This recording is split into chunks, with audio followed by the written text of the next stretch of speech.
It is the year of our Lord 2025, and we have an honest to goodness trick dice scandal on our hands in the Warhammer 40,000 community. This is a style of probability manipulation we haven't seen in ages. It's toilet dice all over again. And it resulted with the player being ejected from an American Supermajor and receiving a ban for the foreseeable future. And I've spent all week talking to the parties involved, getting the lowdown from the head judges of the event, from the team captains involved, as well as from the player himself. So let's dive into it. What's up, folks? Welcome back to TacticalTortoise. My name is Trevi, and last week I streamed the 465-player American Team Championship. This is a huge Warhammer 40k team event in Chattanooga, Tennessee, and is broken down into two sub-events. An 8-player team event where teams of 8 play against one another. There's a whole pairing process that's involved in order to determine which matchups get played, as well as a similar format of 5-player event. Now, in this particular case, we're going to be talking about this 8-player event. In the semi-final round of the event, a fateful dice tray was dropped on the ground, scattering dice all over the event hall. On concrete floors, dice go for days, but fortunately the event staff were there to assist, picking up some of those dice in order to clean them up and return them to the player that dropped them. As they did so, however, they found that some of those dice might not have necessarily been normal. I spoke to the head judge of the event, JD from Away Games, who gave me the breakdown of what exactly happened from the perspective of the judges on the day of. Some dice had been spilled on the floor, and I just happened to be kind of in the area, and some players had picked up some dice, and then some refs had picked up some dice. And the players had given the dice kind of back to the refs, one of our refs, and then that ref had approached me and was like, hey, we have these dice, and I don't know if he knew it right then and there what he had, but he gave them to me because we were like, oh, we got to find the owner of these dice. And then investigating these dice, we noticed that there were no ones on them.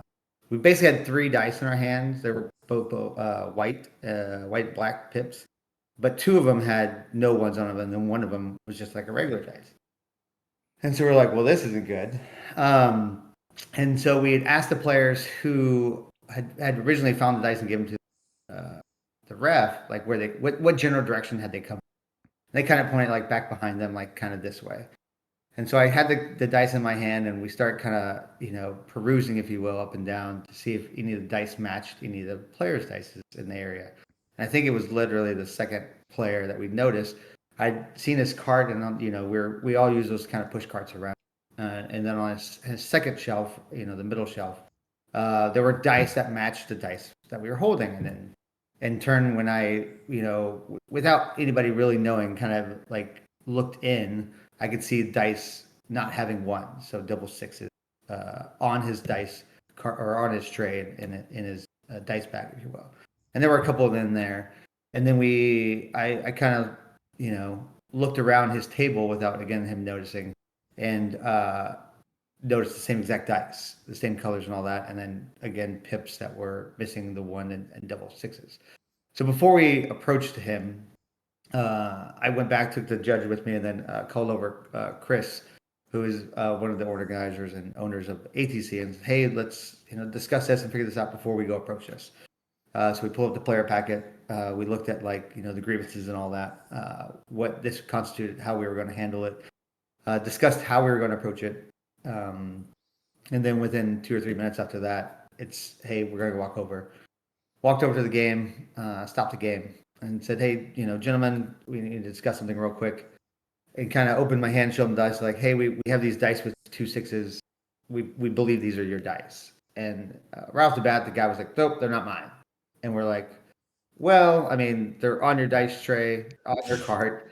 They're literally lined up, how we all kind of line them up on the side when we to be using, they exactly match your dice.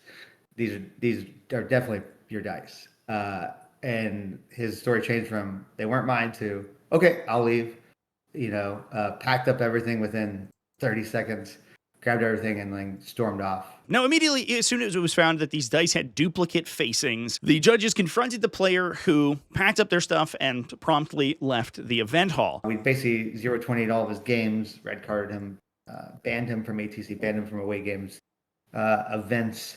and then followed all the procedures in our player packet, and then went from there. Which cuts them off from roughly about half of the GT and major level events on the East Coast of the United States. In the past, I've actually spoken a lot about situations like this, and we're in a little bit of a unique situation in 2025 where we see the rise of groups that I like to call tournament organizer corporations. Companies or groups of people who get together in order to run circuits of events, and Away Games is one of the largest of those, running in some cases multiple events every weekend all along the eastern half of the United States. One interesting thing that we've seen happen in more recent years with the rise of these organizing corporations, they're able to more cohesively maintain ban lists versus the much more distributed version of ban lists and reports of infractions like using trick dice in events than we've seen in the past. Definitely different than many of the other cases that I've discussed on this channel of situations like this arising in Warhammer 40,000 events. Now, the player in question's name was Blake, and while he asked me to censor his last name in order to appear on the show, which we will respect, he did sit down with me for an interview where he takes accountability for using those dice. However, he says that they were given to him by someone else, and he simply didn't check them before playing them at the event. I don't know if you can imagine, but my emotions in my head since Saturday have been all over the place. Let me just condense it and say that I was unaware that the dice were set up as they were. They're not dice that I normally play. I received them from a source that had no malintent. I mean, I had like 4 different colors of dice on the table. I had received 12. And as I've gone back, all 12 of them were bad dice. So it wasn't just the 2, it was the set of dice that I received. That by that person who's not in the hobby at all thought was a funny joke. That sounds like a cover story, I understand. When JD showed me the dice, it was as close to having your life flash in front of you as you can get. I think of myself as a good sport. I play with sportsmanship. They were my dice, and I threw them, and it created an unfair advantage for me, and I take responsibility for that, and I take responsibility for the repercussions for that. My team's weekend went to hell in a handbasket. I feel terrible about that. I have gone to the effort to pay for everyone's tickets, everyone's gas money, and everybody's accommodations. So they did not spend their weekend for nothing. Now, whether or not you buy Blake's story is entirely up to you. He absolutely didn't have to come on this show and further discuss this. And we have seen a lot of players in similar situations who have been accused of cheating like this, who just leave the community without saying anything. He has also reimbursed his team for all of their travel expenses and entry fees. And I did speak to the team captain, who did ask that his voice not be broadcast on this video, but I will paraphrase what he said to me. And that was that is the case. He did reimburse all of the expenses for the entire team, which is definitely a point in Blake's favor. Now, that being said, both Blake and the team captain have expressed that some members of the team have received blowback from this incident. On a side note, they got some blowback, just guilt through association, which I thought was very unfair. And have even been threatened with bans from their local communities, which is insane. There is no evidence that the captain or the remainder of the team were involved in this situation whatsoever. And in fact, the head judge had the observation that the team captain and the rest of the team were visibly distraught. Yeah, when we spoke with their team captain and even some of their players, I would say they were physically distraught, right? Mm-hmm. To hear that, a player that they had brought on, that I guess they'd known for a bit, not a long time, a bit, had done that. And I think any team would, right? Any team who wants their team to be represented well and their team, has a name that, people might know, or the team themselves care about. Anything that, is done to, not do their name well or not do the team's, image well, I think will cause, a team to be upset, captains and players alike. So if you're looking for your pound of flesh from players who are not involved in the game whatsoever and were simply assigned to the same team, don't do that. No evidence suggests that they had any idea of what was going on whatsoever. But I do want to applaud the rapid response from the ATC judge team in response to this incident. Especially for this event, we had a large judging staff that was actively walking or being around. And then even if judges had questions, they would come find me or POs. Hey, is this how this works? And then go back and correct it if it was or wasn't. Right. And I think that's a good thing too. Like some dice fell, we grabbed some dice, and then that in turn led to us figuring things out. And I think that in itself, should be applauded for ATC to have judges walking around and talking to players and all that. Regardless of whether or not it was your intention to bring those dice to the game, your hand is still caught inside the cookie jar, even if you didn't intend to steal any cookies. And of course, there should be culpability for that. Regardless of whether or not it was intentional, there should be heavy penalties assigned to players who are involved with dice manipulation like this. It ruins the experience and it corrupts the competitive integrity of the game for everyone else involved. Warhammer 40,000 tournaments are not professional affairs. Players typically are not making money going to any of these things. Instead, they are paying money to the organizers in order to get the opportunity to compete for prizes and get a bunch of games in a structured environment. Which means that if somebody shows up to a Warhammer event and cheats in this way, whether intentional or not, they are potentially ruining that experience for 5 other paying customers in exchange for their own self-gratification, or at least their own advantage, even if it wasn't intentional. So the American Team Championship judge team and the away games team very promptly dealing with this situation and removing this player from competition is absolutely the way to go. And one benefit I will say is that an event this large had a relatively sizable judge team, at least compared to the size of most judge teams in Warhammer 40,000 events. That allowed them to catch the situation because they constantly had judges patrolling all over the hall, waiting for calls or rules questions, resolving measurement issues, or in some cases, checking people's dice. Now, for a little bit of context, I mentioned as well that this was in the semifinals round of the event, but to be clear, Blake's team were not in the semifinals. They were not in contention to win the event. In fact, after Blake's scores had been zeroed out as a result of this situation, the team actually lost all of their rounds. And according to the team captain, at the time that the dice were found, Blake actually had a losing record, despite playing one of the most powerful armies in the game. It goes to show you that Warhammer 40,000 is not a game entirely about dice.